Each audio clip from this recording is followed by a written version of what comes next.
اعوذ باللہ من الشیطان الرجیم بسم اللہ الرحمن الرحیم۔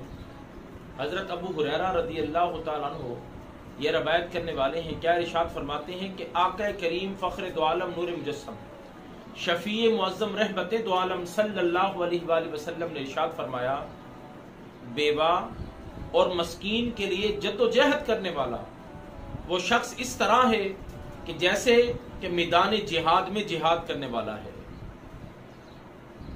یعنی اللہ کے پیارے نبی صلی اللہ علیہ وآلہ وسلم نے ارشاد فرمایا کہ بیوہ اور مسکین کے لیے کوشش کرنے والا، جد و جہد کرنے والا وہ شخص اس طرح ہے جیسے نہ تھکنے والا، نوافل ادا کرنے والا ہے۔ آپ نے فرمایا میرے صحابہ، بیوہ اور مسکین کے لیے جد و جہد کرنے والا وہ شخص اس طرح ہے کہ جس طرح نا افطار کرنے والا روزے دار ہوتے ہیں، جو مسلسل روزے رکھتے ہیں اللہ اور اس کے رسول کی رضا کے لیے۔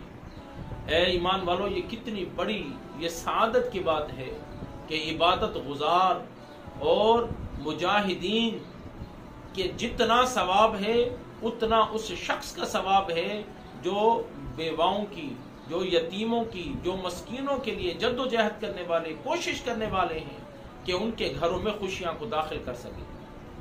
اے ایمان والو، کہیں ایسا نہ ہو کہ ہم عید کے موقع پر اپنے گھر میں اپنے بچوں کے ساتھ خوش ہوں اور ہمارا ہمسایہ یتیم، وہ جو بچہ ہے وہ اس کے گھر میں پریشانی ہو، وہ ہماری ہمسائی عورت جو بیوہ ہے ان کے گھر میں پریشانی ہو، ان کے گھر میں فاقہ ہو۔ ہم پوری دنیا کی بیواؤں کے لیے، یتیموں کے لیے کچھ نہیں کر سکتے، کم سے کم اپنے ہمسایوں میں جو ایسے لوگ موجود ہیں ان کا تو کم سے کم خیال کر سکتے ہیں۔